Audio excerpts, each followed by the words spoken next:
মদিনার মধ্যে একটা যুবক দেখতে খুবই সুন্দর, চেহারাটাও ভালো, যুবকের গায়ের রঙও সুন্দর, যুবকটা খুব ভালো মানুষ মনে হয়।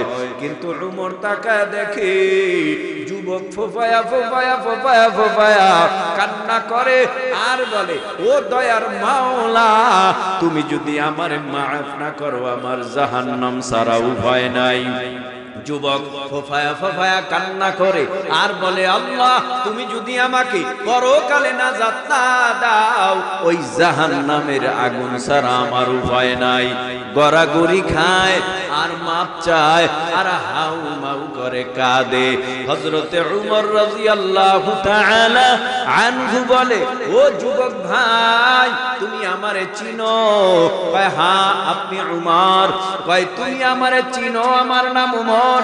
আমার মেজাজ সম্পর্কে জানো কি? বলে, হ্যাঁ তাও জানি। কয়, আপনি উমর, তাহলে কি জানতে চান? উমর বলে, তুমি কাঁদো কেন? যুবক বলে, আমি কাঁদি, আমার মতো পাপী আর কেউ নাই, আমার মতো জাহান্নামী আর কেউ নাই, আমার মতো জাহান্নামের ভয়ানক আসামি আর কেউ নাই। আমি চিন্তা করি কেমনে আমি ওই জাহান্নামের আগুন সহ্য করব। ওই জাহান্নামের সিন্ধুকের ভিতরে ঢুকায়া বাহির থেকে যখন তালা লাগায় দেবে, জাহান্নামের সাপ কট কট করে কামড়াবে, জাহান্নামের আগুন ধাউ ধাউ ধাউ ধাউ করে জ্বালায়া কলিজা পুরিয়া ছাই বানাবে। আমি ওই জাহান্নামের একটা সেকেন্ডের আযাব সহ্য করতে পারবো না। এই জন্য আমি আল্লাহর ভয়ে কাঁদি। এ যুবক, তুমি এত কান্নার কি দরকার? তওবা করো, আল্লাহর দিকে ফিরিয়ে আসো। সবার গুনাহ মাফ হইলেও আমি যুবকের গুনাহ আল্লাহ মাফ করবে না। আমি বড় পাপী হুজুর, আপনি তো জানেন না আমি কত বড় পাপ করেছি। এবার যুবক গুনার বর্ণনা দিতেছে আর হযরতে উমর কান পেতে সুন্দরভাবে কথাগুলা শুনতেছে। এক পর্যায়ে হঠাৎ যুবক বলে, ও আল্লাহর নবীর প্রিয় সাহাবী, যে গুনার বর্ণনা দিলাম এ গুনাহ আল্লাহ মাফ করবেনি। হযরতে উমর চোখের পানি ফালাইয়া কান্না করে আর তাকে তাড়ায় দিল, সর, এত বড় গুনাহ কি কেউ করে?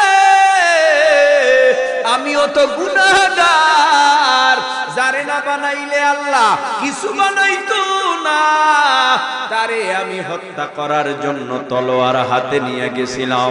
আমি কত বড় পাপী, আমার কাছে মনে হয় আমার থেকেও তুমি জঘন্য পাপ করেছো। এই গুনাহ মনে হয় কিভাবে কি হয় আমি জানি না, দূর দূর করে সরায় দিল। হযরতে উমর গিয়া মায়ার নবীর দরবারে বসে সাহাবায়ে কেরামদেরকে উদ্দেশ্য করে নবী নসিহত করে, সাহাবায়ে কেরাম বয়ান শুনে। এক ফাঁকে নবীর নজর উমরের দিকে পড়ে গেছে। দেখে উমরের চোখের পানি গাল বেয়ে পড়ে, দাড়ি ভিজিয়া যায়। মায়ার নবী বলে, উমর আপনি কাঁদেন কেন? কি হয়েছে আপনার? উমর বলে, পয়গম্বর, আজকে আসার পথে আমি দেখলাম একটা যুবকের কান্না। যুবকের গুনার কথা জিজ্ঞেস করলাম, যুবক গুনার বর্ণনা দিল। তখন থেকে আমি কান্না ধরে রাখতে পারি না। এই গুনাহ কি কোনোদিন মানুষ করতে পারে? ওই গুনার কথা শুই না আমার কলিজা থরথর করে কাঁপতেছে। নবী আমার ডেকে বলে, ও উমর, ওই যুবক কি এখনো মদিনায় আছে? নবী আপনি বললে আমি দেখে আসতে পারি। সোজা উমর সেই যুবককে গিয়া পাইল, বলল নবীর নজর লাগছে তোমার উপরে যুবক, নবী তোমারে ডাকছে, তোমার কপালটা খুলে যেতে পারে, চলো চলো। দৌড়াইয়া নবীর দরবারে যুবক হাজির হয়ে গেল। যুবক ফোফায়া কান্না করে আর বলে, ও পয়গম্বর,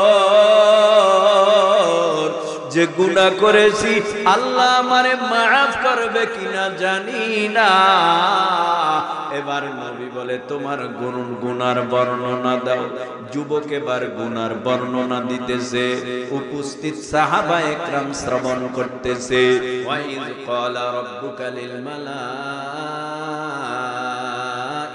ইসজুদু লিআদামা ফাসাজাদু লিআদামা ফাসাজাদু ইল্লা ইবলিস আবা ওয়াস্তাকবারা ওয়া কানা মিনাল কাফিরিন।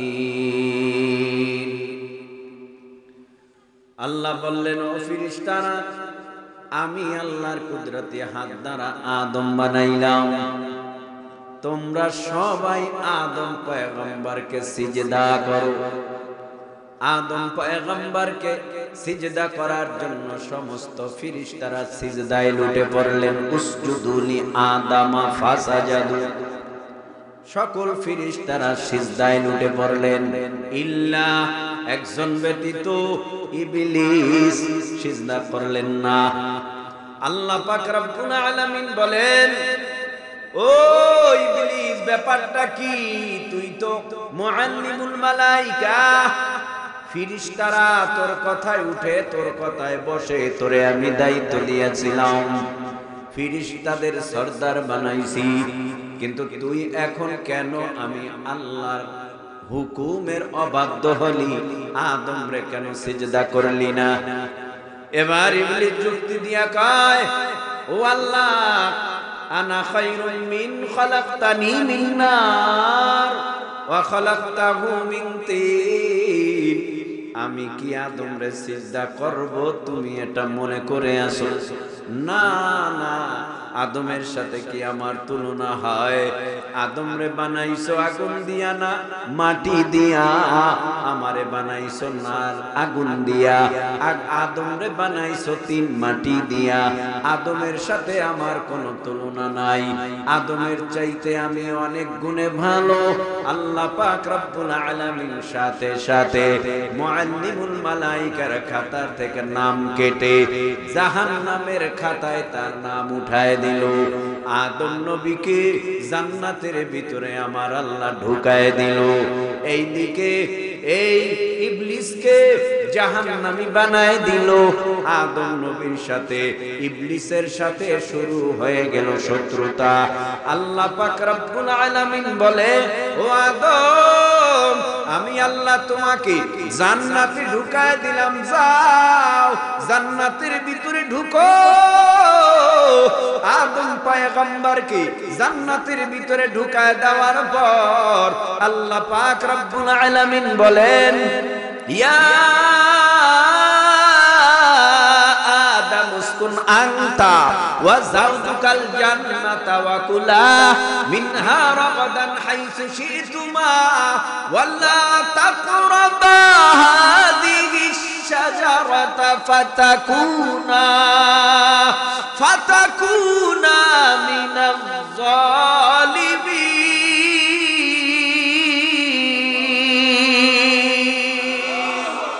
এই কালামে জিন্দা কুরআনে হাকিম হিকমতে লা ইয়াজালাস্তু কদিম জামিউল ইলমি ফিল কুরআনে হাকিম তাকাসুরাত আনহু আফহামুর রিজালি ওয়া খা কুরআন কালামুল্লাহ বশনো কদিমাস্তি কদিমাস্তি নইনো। আদম তুমি জান্নাতে থাকো, জান্নাতের সকল নিয়ামত তোমার জন্য হালাল করা হলো, যা খাওয়ার খাও, যা পান করার করো, যেখানে ঘোরার ঘোরো, কিন্তু সাবধান গন্ধম গাছের কিনারায় যাইবা না, গেলেই কিন্তু তুমি ধ্বংস হয়ে যাইবা। আদম পয়গম্বর জান্নাতের ভিতরে ঘুরে, কিন্তু ওই গন্ধম গাছের কিনারায় যায় না। আদম পয়গম্বরের অন্তরে ভয়, ওখানে যাওয়া যাবে না, গেলেই তো ধ্বংস হয়ে যাব। জান্নাতে যেখানে ঘোরার ঘোরে, যা পান করার করে, যা খাওয়ার খায়, কিন্তু জান্নাত এত আরামের জায়গা, এই আরামের জায়গার ভিতরে কেমন কেমন জানি মনটা উসু উসু ভাব, ভালো লাগে না। একা একা কয়দিন আর এক জায়গায় ভালো লাগে, একা একা যত আরামেই থাকুক, একা একা তার ওই আরাম উপভোগ করতে মন চায় না, সঙ্গিনী চায়। অন্তরের খবর দুনিয়ার কেউ জানে না, অন্তরের খবর জানে কে? আপনারা কি ওয়াজ শুনেন? মনোযোগ দিয়ে শুনেন। আচ্ছা, মনোযোগ দিয়ে যদি শোনেন তাহলে আওয়াজ দিবেন, আস্তে না জোরে? আল্লাহ কবুল করুন, বলেন আমিন। ভাইরা আমার, জান্নাতের ভিতরে আদম পয়গম্বরের অন্তরের ভিতরে কি কল্পনা জল্পনা হয়, দুনিয়ার কেউ জানে না। অন্তরের কল্পনার জল্পনার খবর জানে কে? ওয়া আসিরু কাওলাকুম আও ইজহারু বি ইন্নাহু আলিমুম বিযাতিস সুদূর।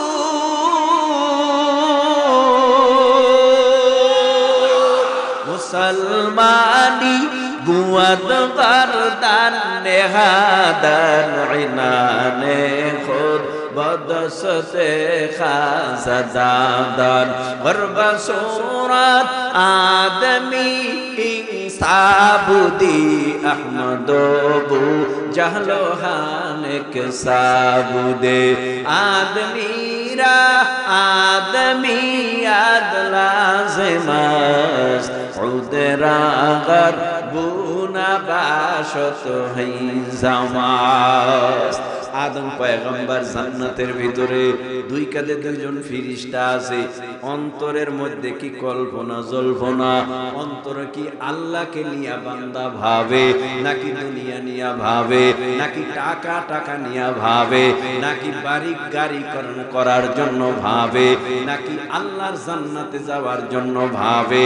তুমি একা একা নিরালায় বসে বসে কি ভাবতেছো, দুনিয়ার কেউ জানে না। এমন কি দুই কাঁধে দুইজন ফেরেশতা। ইন্না আলাইকুম লাহাফিযিনা কিরামান কাতিবিনা ইয়ালামুনা মা তাফআলুন।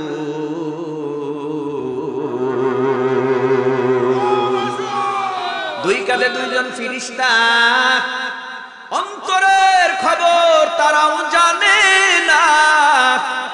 অন্তরের খবর জানে একমাত্র আমার আল্লাহ। গোপনে গোপনে তুমি কি করো, মোরাকাবা করো, মুশাহাদা করো, নাকি এই চিন্তা করো মাঝে মধ্যে, হায় হায় এমন একটা সময় আসবে আমার ছেলে আমার মেয়ে আমার মুখের ভিতরে চামিচ দিয়া পানি দিবে, দুই গাল বেবে পানিগুলি জমিনে গড়ায়া গড়ায়া পড়বে। হঠাৎ দেখবে বাবা পানি গেলে না, মা পানি গেলে না, ভাই পানি গেলে না। হঠাৎ সন্তান নজর করে দেখবে চক্ষু চিরতরে বন্ধ, হাত পা নড়াচড়া বন্ধ।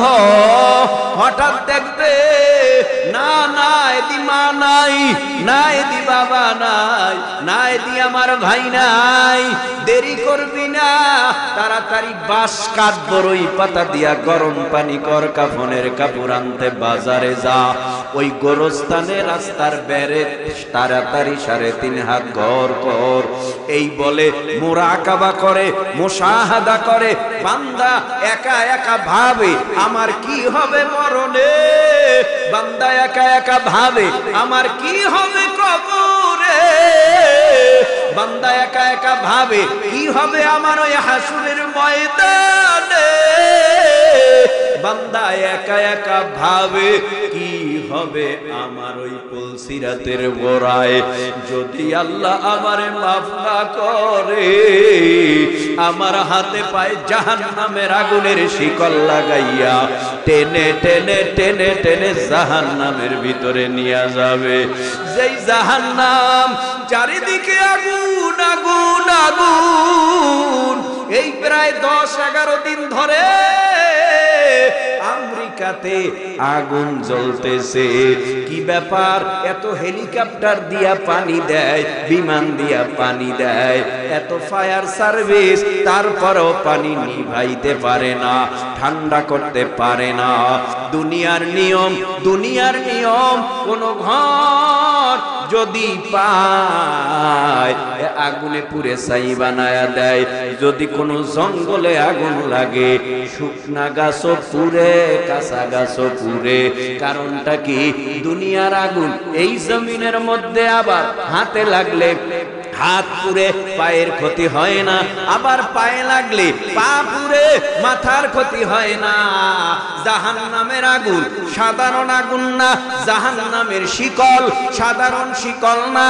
জাহান্নামের শিকল কোমরে গলায় পায়ে লাগায়া এরপরে টানতে টানতে টানতে টানতে টানতে টানতে জাহান্নামের খাম্বার ভিতরে নিয়ে বাঁধবে।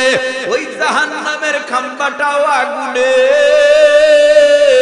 বাঁধার পরে এরপরে আল্লাহর তরফ থেকে আল্লাহ বলবে, আলাম ইয়াতিকুম রাসূলুম মিনকুম ইয়াতলুনা আলাইকুম আয়াতি রাব্বিকুম ওয়া ইউনযিরুনাকুম লিকা ইয়াউমিকুম হাযা ক্বালু বালা ওয়ালাকিন হাক্কাত কালিমাতুল আযাব কালিমাতুল আযাবি আলাল কাফিরিন।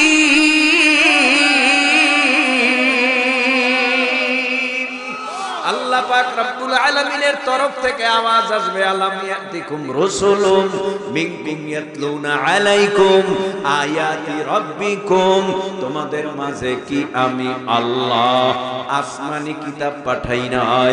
ওই কিতাব তেলাওয়াত কইরা তরজমা ব্যাখ্যা কইরা নবী রাসূল পয়গম্বররা কি তোমাদেরকে বুঝায় নাই? বলে নাই? মিথ্যা বলবি না, মিথ্যা বলা মহাপাপ, কবিরা গুনাহ। একটা মিথ্যা কথার সাজা জাহান্নামের আগুনে ভোগ করা লাগবে 7000 বছর। এ কথা কি তোমাদেরকে শোনায় নাই? জাহান্নামীরা বলবে ক্বালু বালা, হ্যাঁ আমারে শুনাইছে।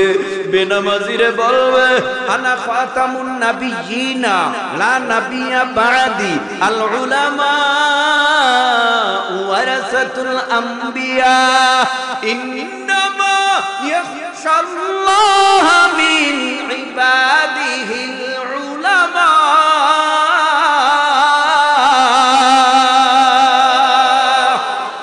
এই দুনিয়ার জমিনের মধ্যে আমি আল্লাহ নবী রাসূল পয়গম্বর পাঠাইলাম, নবী রাসূল পয়গম্বর পাঠাইলাম, তাদের দরওয়াজা বন্ধ করে দিলাম।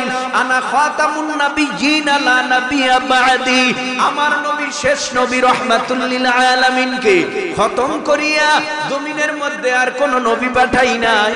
শুধুমাত্র নবী এতটুকু বলেছিল, লাউ কানা বাদি নাবিয়্যুন লাকানা উমর ইবনুল খাত্তাব, যদি আল্লাহ দুনিয়ার জমিনে আমি নবীর পরে নবী কাউকে পাঠাইতেন, সে হযরতে খাত্তাবের বেটা উমর হইতো। তার মানে উমর নবী না, কিয়ামত পর্যন্ত কোন নবী জমিনের মধ্যে আসবে না।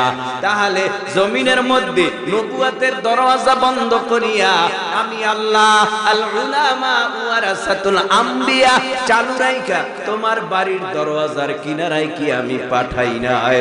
তারা কি যাইয়া নামাজের বয়ান করে নাই? এক ওয়াক্ত নামাজ কাজা করলে 2,88,00,000 বছর জাহান্নামের আগুনে জ্বলবা, এই কথা কি তোমাদের শোনায় নাই? বলবে ক্বালু বালা।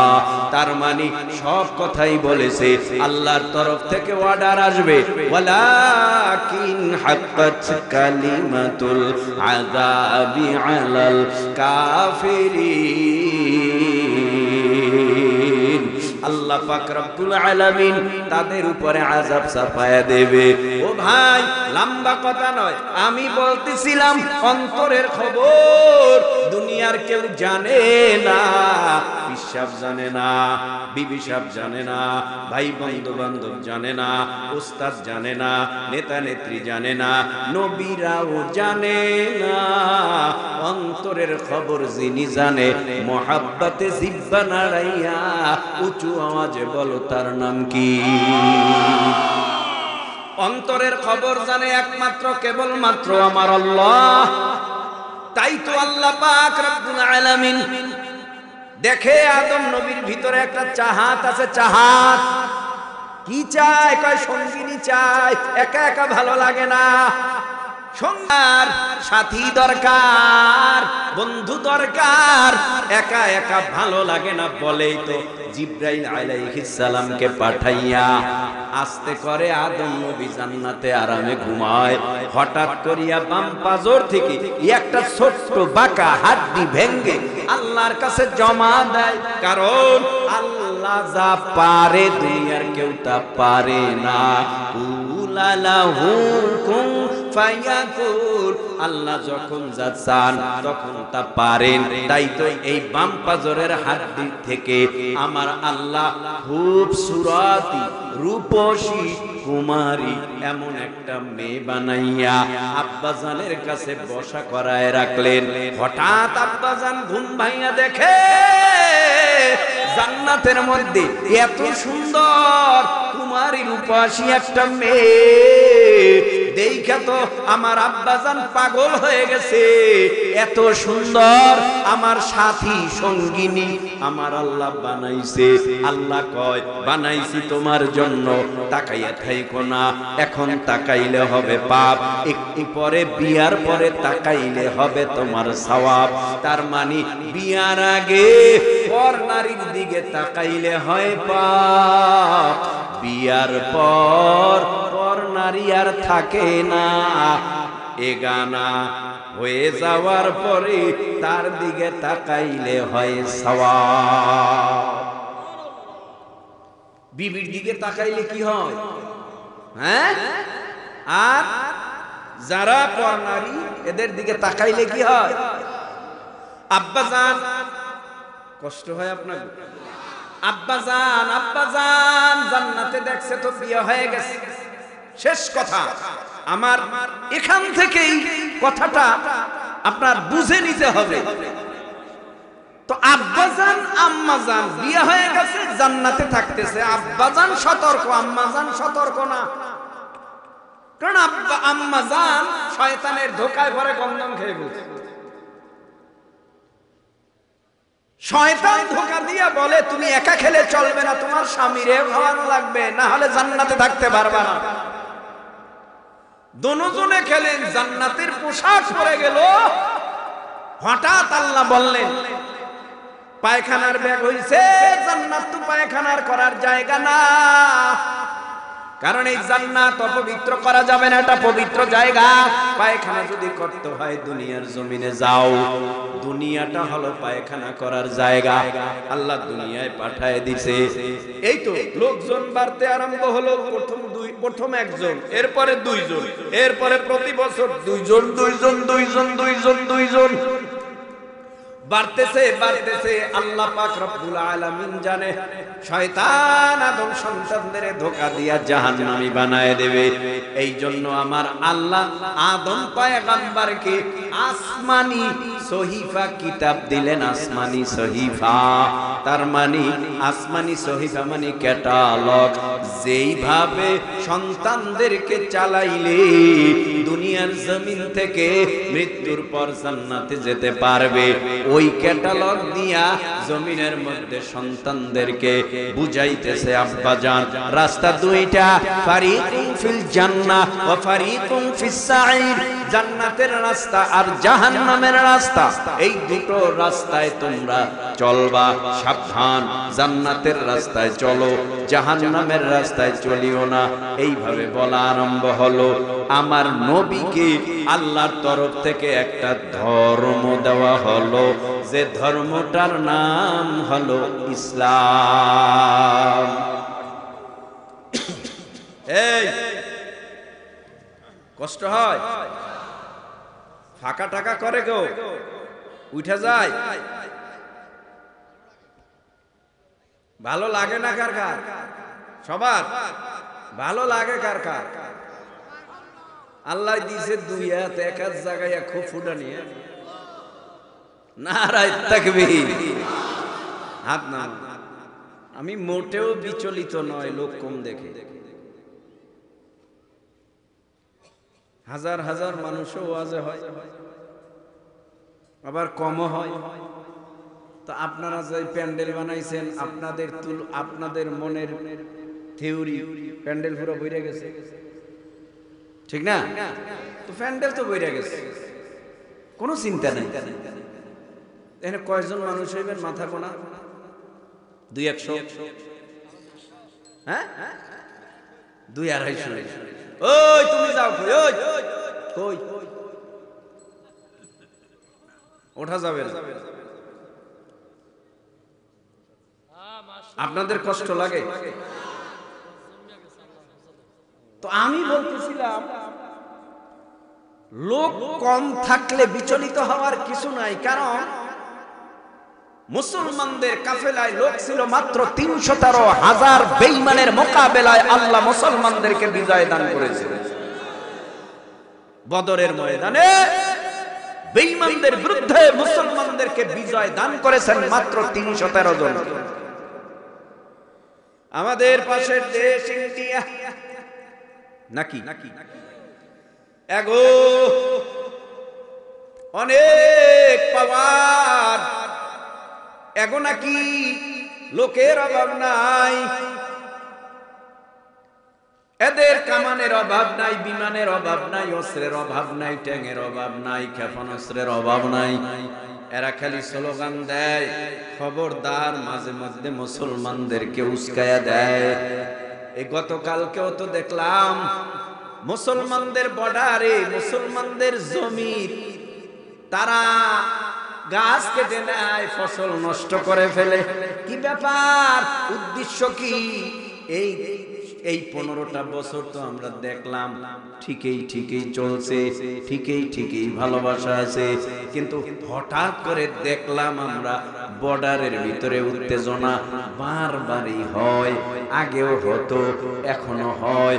উদ্দেশ্যটা কি আমরা জানি না, তবে উদ্দেশ্য যাই হোক না কেন, এই বাংলাদেশে ইন্ডিয়ার যে প্রধানমন্ত্রী ভবিষ্যতে আসুক না কেন, আমাদের জনগণের পণ করতে হবে। এই বাংলাদেশের জনগণের সাথে কোনো দাদাগিরি চলবে না, কারণ এই বাংলাদেশের জনগণ ভালোর ভালো, খারাপের কিন্তু শেষ, ঠিক না?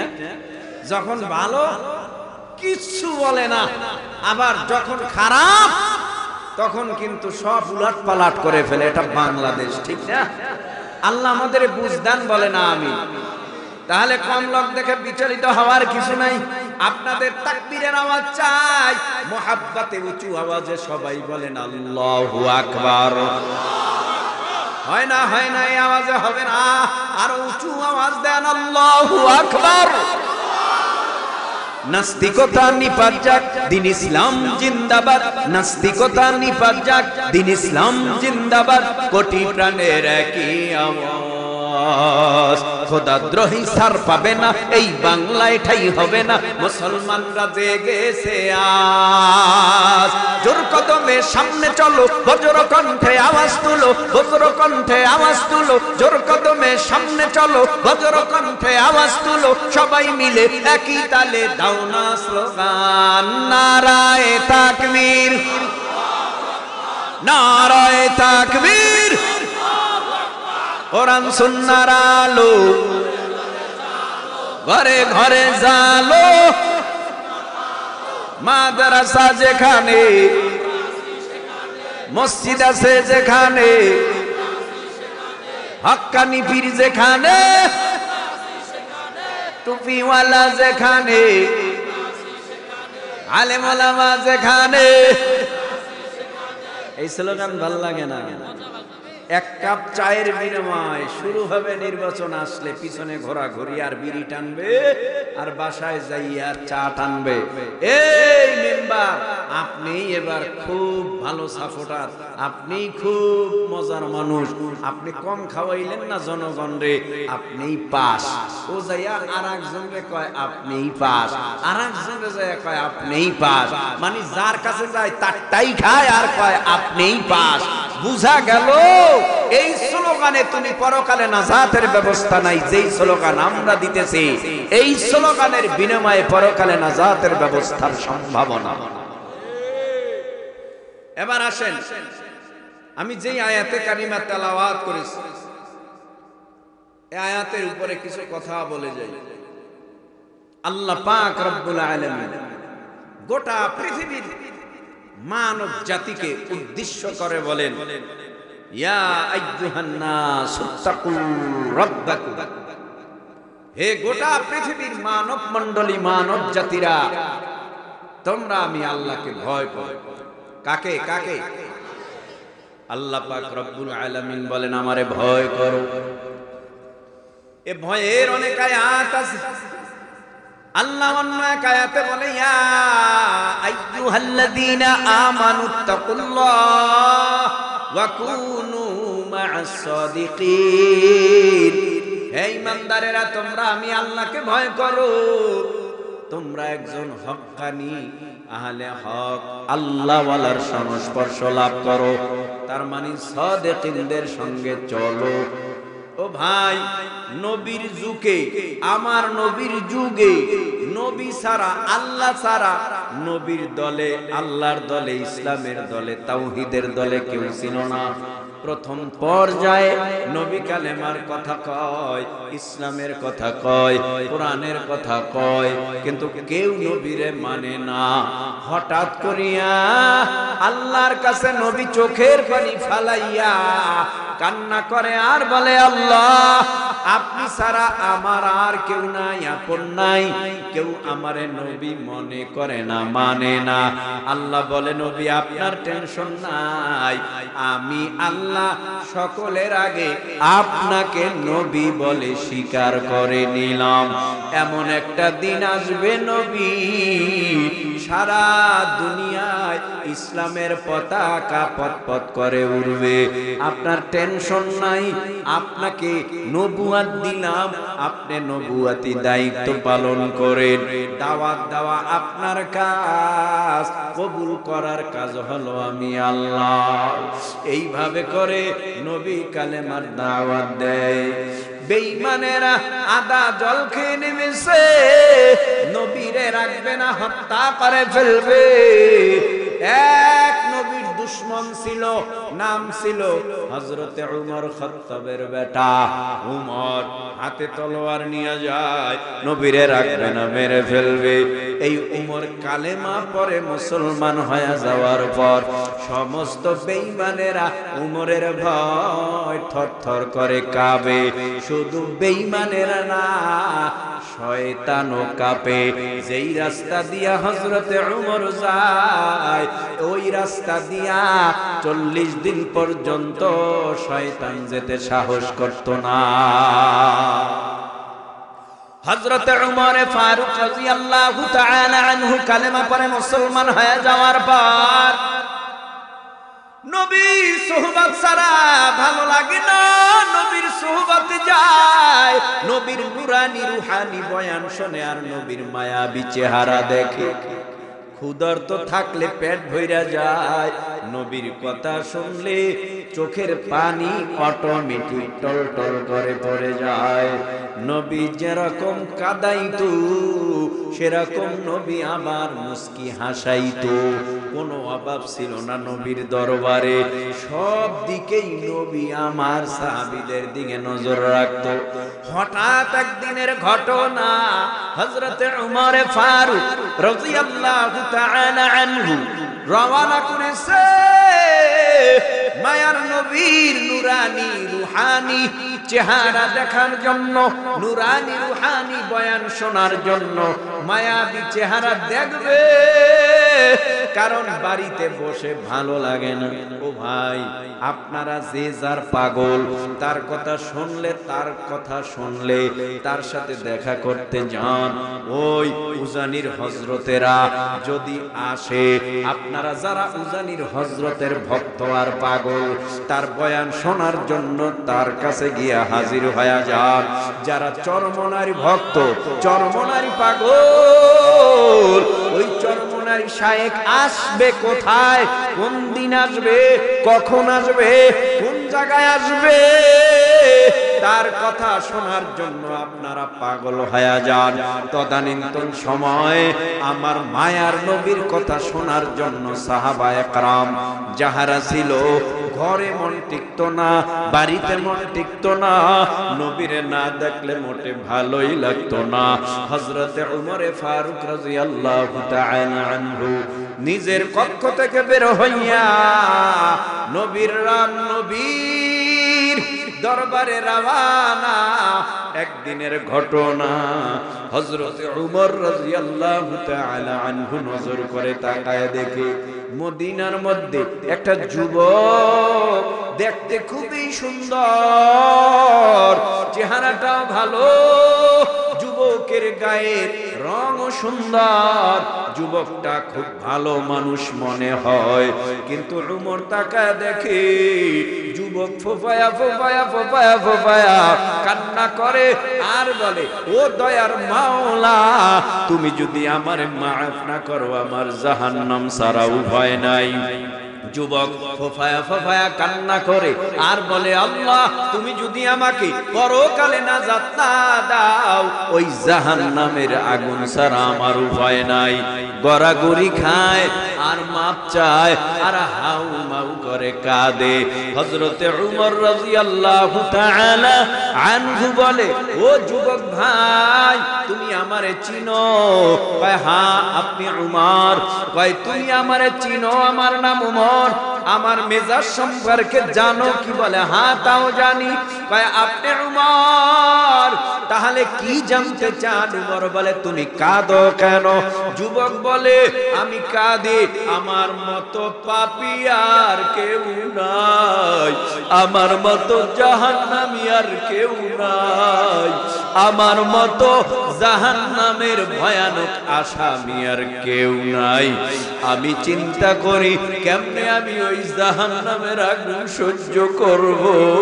ওই জাহান্নামের সিন্ধুকের ভিতরে ঢুকায়া বাহির থেকে যখন তালা লাগায় দেবে, জাহান্নামের সাপ কট কট করে কামড়াবে, জাহান্নামের আগুন ধাউ ধাউ ধাউ ধাউ করে জ্বালায়া কলিজা পুরিয়া ছাই বানাবে। আমি ওই জাহান্নামের একটা সেকেন্ডের আযাব সহ্য করতে পারবো না। এই জন্য আমি আল্লাহর ভয়ে কাঁদি। এ যুবক, তুমি এত কান্নার কি দরকার? তাওবা করো, আল্লাহর দিকে ফিরিয়ে আসো। সবার গুনাহ মাফ হইলেও আমি যুবকের গুনাহ আল্লাহ মাফ করবে না।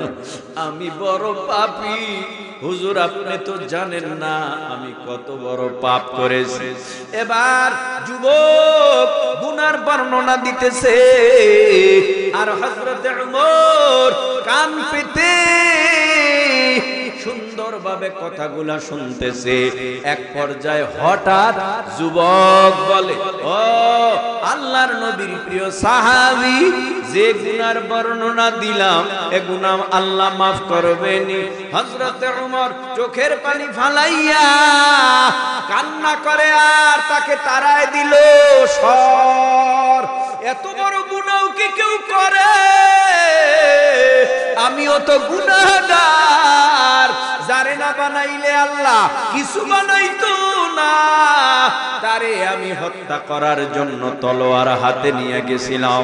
আমি কত বড় পাপী, আমার কাছে মনে হয় আমার থেকেও তুমি জঘন্য পাপ করেছো।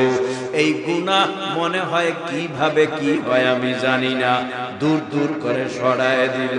হযরতে ওমর গিয়া মায়ার নবীর দরবারে বসে সাহাবায়ে কেরামদেরকে উদ্দেশ্য করে নবী নসিহত করে। সাহাবায়ে কেরাম বয়ান শুনে। এক ফাঁকে নবীর নজর ওমরের দিকে পড়ে গেছে। দেখে ওমরের চোখের পানি গাল বেয়ে পড়ে, দাড়ি ভিজিয়া যায়। মায়ার নবী বলে, ওমর আপনি কাঁদেন কেন, কি হইছে আপনার?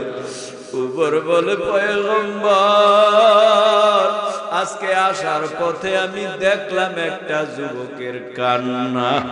যুবকের গুনার কথা জিজ্ঞেস করলাম, যুবক গুনার বর্ণনা দিল। তখন থেকে আমি কান্না ধরে রাখতে পারি না। এই গুনাহ কি কোনোদিন মানুষ করতে পারে? ওই গুনার কথা শুই না আমার কলিজা থরথর করে কাঁপতেছে। নবী আমার ডেকে বলে, ও উমর, ওই যুবক কি এখনো মদিনায় আছে? নবী আপনি বললে আমি দেখে আসতে পারি। সোজা উমর সেই যুবককে গিয়া পাইল। বলল, নবীর নজর লাগছে তোমার উপরে যুবক, নবী তোমারে ডাকছে, তোমার কপালটা খুলে যেতে পারে। চলো চলো, দৌড়াইয়া নবীর দরবারে যুবক হাজির হয়ে গেল। যুবক ফোফায়া কান্না করে আর বলে, ও পয়গম্বর, যে গুনাহ করেছি আল্লাহ আমারে মাফ করবে কিনা জানি না। এবার নবী বলে, তোমার গুনার বর্ণনা দাও। যুবক এবার গুনার বর্ণনা দিতেছে। উপস্থিত সাহাবায়ে কেরাম শ্রবণ করতেছে, নবীও শ্রবণ করতেছে। যুবক বলে, পয়গম্বর আমি জমিনের মধ্যে এত বড় গুনাহগার, কই তোমার গুনার বর্ণনা দিলে না বুঝবো? কই হুজুর লজ্জা লাগে, কই আপনার সামনে আমি গুনার বর্ণনা দিব?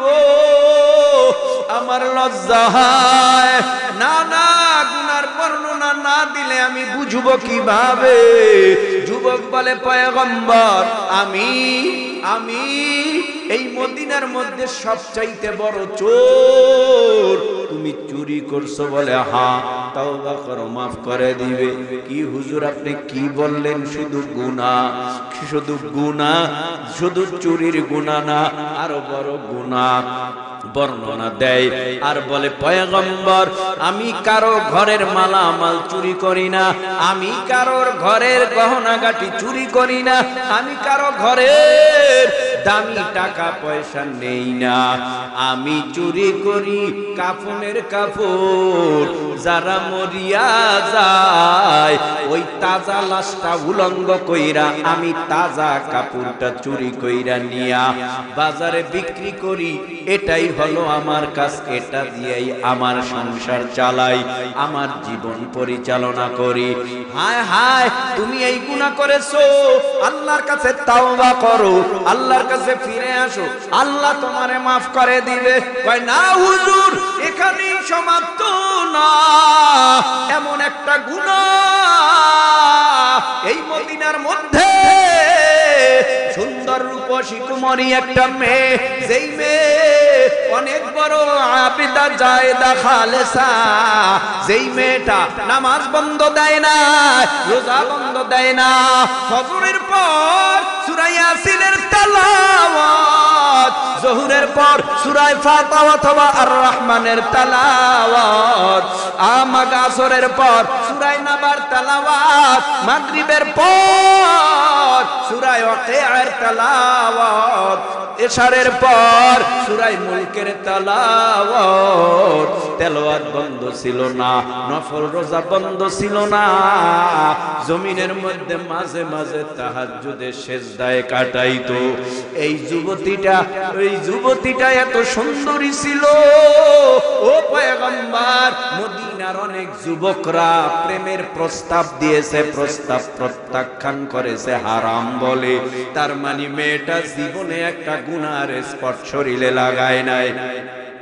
এই যুবতীটা হঠাৎ মারা গেল, আমার মাথা গরম হয়ে গেল।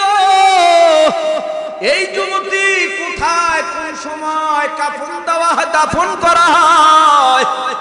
আমি দৌড়াইয়া গভীর রাত্রে আমি নিজে কবর খনন কইরা এই যুবতীর পরন থেকে 5টা কাফনের কাপড় খুলে ফেললাম। এরপরে এই যুবতীর কাফনের কাপড় খুইলা আমি চলে আসব। হঠাৎ শয়তান আমারে ধোঁকা দিতেছে। এই যুবক, জীবনে তো কম কাফনের কাপড় চুরি করো নাই।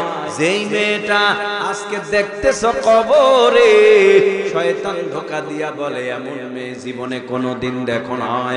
মেয়েটার দিকে তাকাইয়া দেখ, কত সুন্দর রূপসী কুমারী।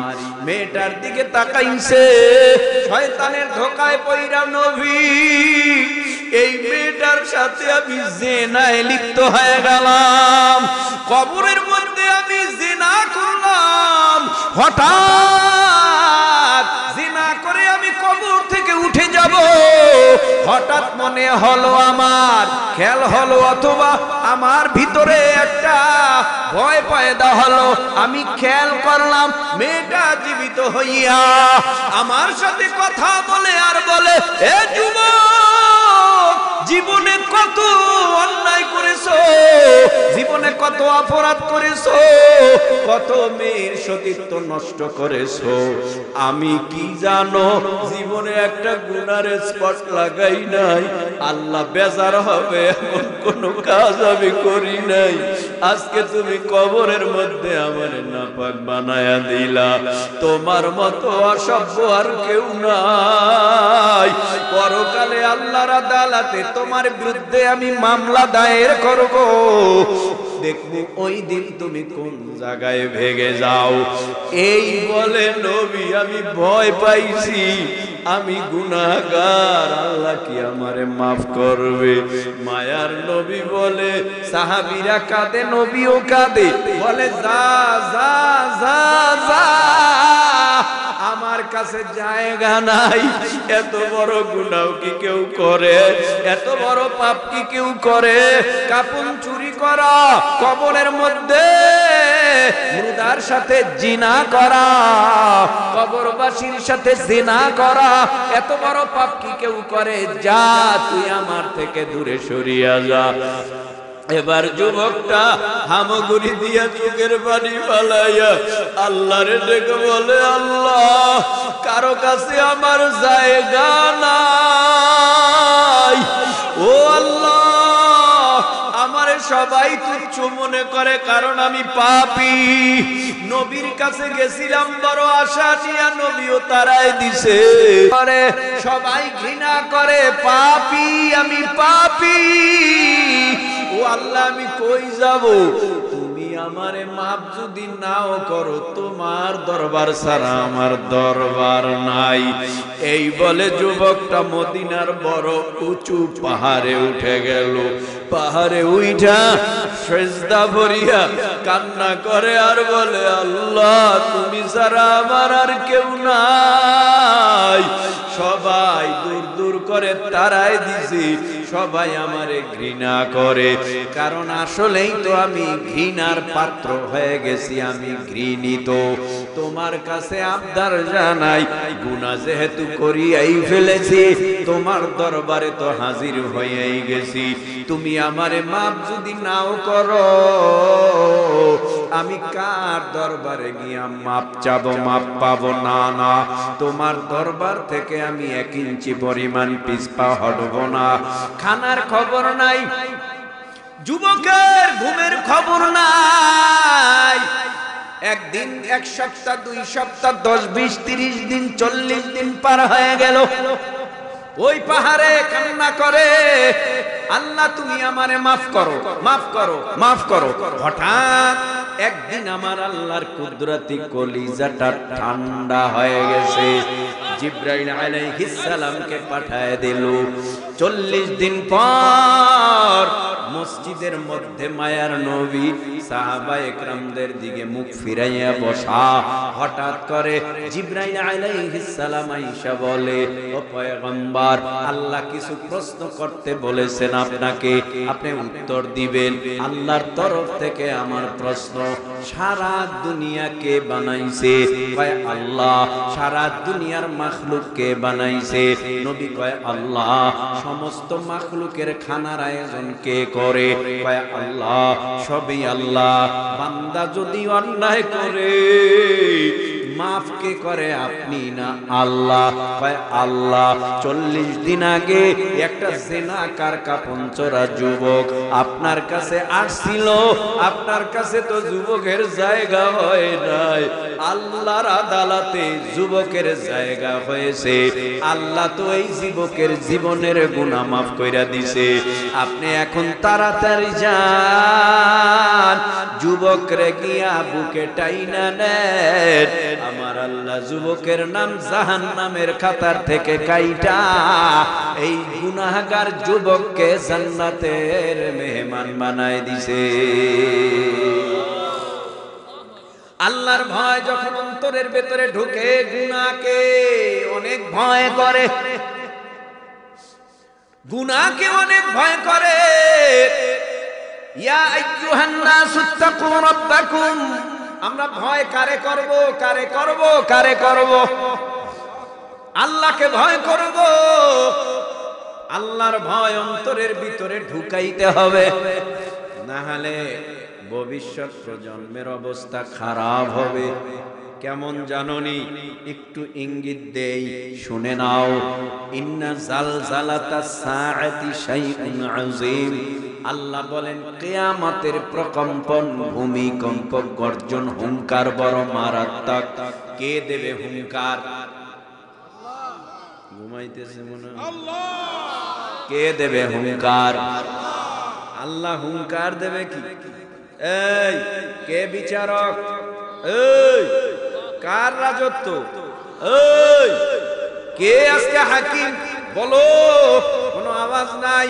আল্লাহ বলবে লিমানিল মুলকুল ইয়াউম, বল আজকের রাজত্ব কার? কোনো আওয়াজ নাই। আল্লাহ পরক্ষণে বলবে লিল্লাহিল ওয়াহিদিল কাহ্হার, আমি আল্লাহ বিচারক, আমি আল্লাহ হাকিম, আমি আল্লাহ আজকে তোদের বিচার করব। এই শুরু হয়ে যাবে বিচার। আল্লাহ পাক ডেকে বলবে রাজত্ব কার? বল। কোনো আওয়াজ নাই, সাড়া নাই, শব্দ নাই। আল্লাহই বলবে আমি বিচারক। আল্লাহ বিচার করবে। ও ভাই, কত বয়ান কত জায়গায় শুনলা, আজকেও শোনো। তোমার জীবনে 40 বছর কেটে গেল, তোমার হায়াতি জিন্দেগি 50 বছর কেটে গেল। ও পর্দার অন্তরালার মা বোনেরা, হায়াত তো শেষ হয়ে গেছে।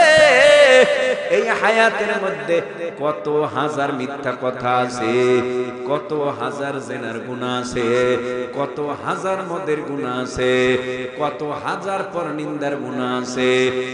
তুমি নিজে জানো না, কিন্তু আল্লাহর তরফ থেকে সাংবাদিক নামক ফেরেশতা পাঠাইয়া সব রিপোর্ট দৈনন্দিন আল্লাহর কাছে জমা আছে। আল্লাহ নিজে বিচার করবে, বিচারালয়ের আদালতে আমার আল্লাহ বলবে আমার রাজত্ব।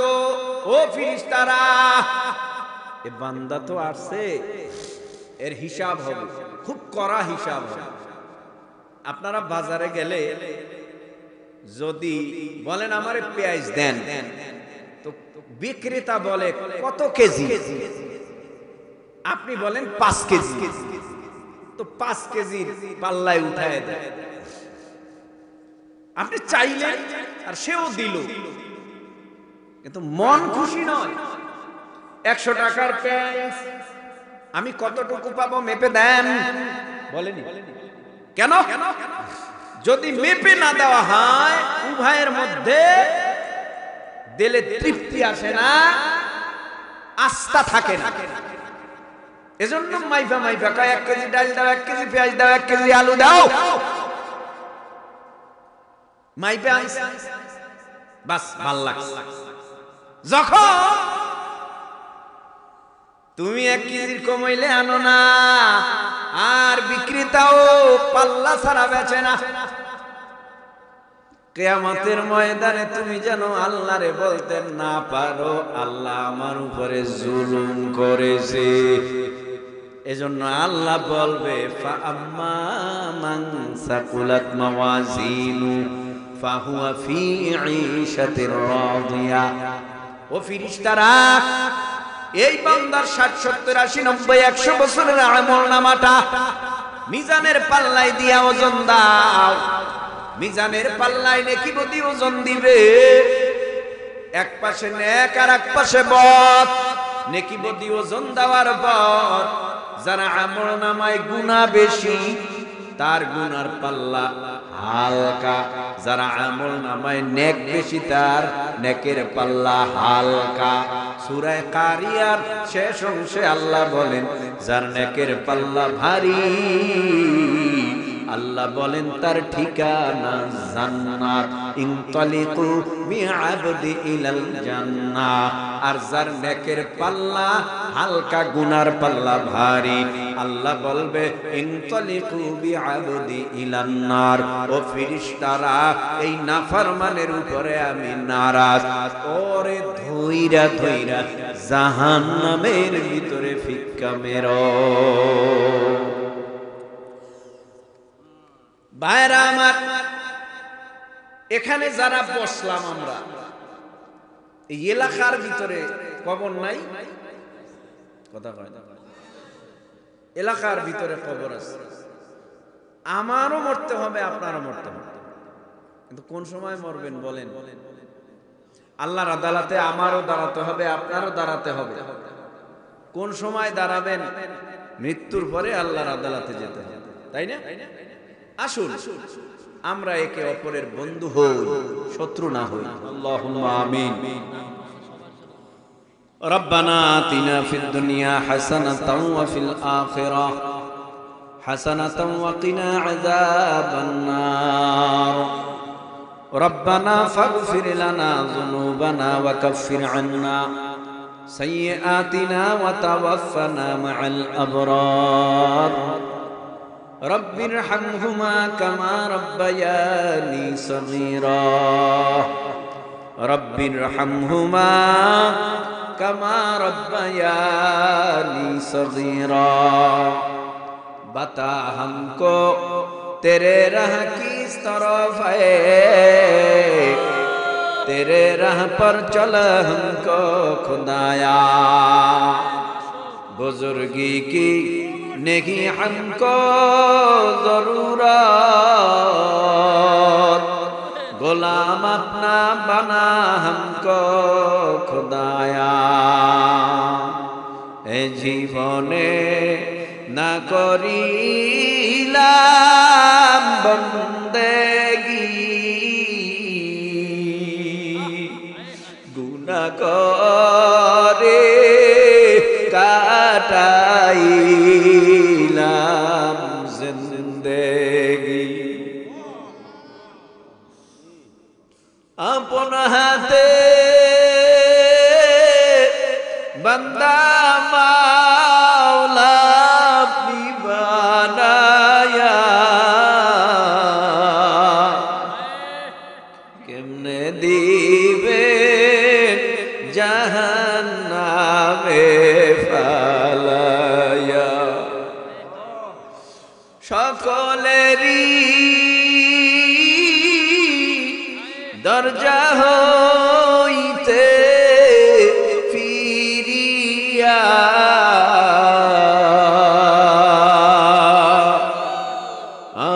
আপনারি দরজায় রইলাম বসিয়া। দুনিয়ার নিয়ম, রাত গভীর হয়ে গেলে অফিস আদালত ঘর বাড়ির দরওয়াজা বন্ধ হয়ে যায়। আর আপনার আদালতের নিয়ম, রাত গভীর হয়ে গেলে আল্লাহর আরশের দরওয়াজা বেশি খোলা হয়। আপনার দরওয়াজার কিনারায় গুনার বোঝা মাথায় লইয়া আমরা হাত তুলেছি। আল্লাহ, তুমি আমাদের জীবনের সব গুনাহ খাতা মাফ করে দাও। এই মজলিসের দিকে একটু নজর দিয়ে তাকান। আমার মতো কে জানি মা হারা এতিম, কে জানি বাবা হারা এতিম,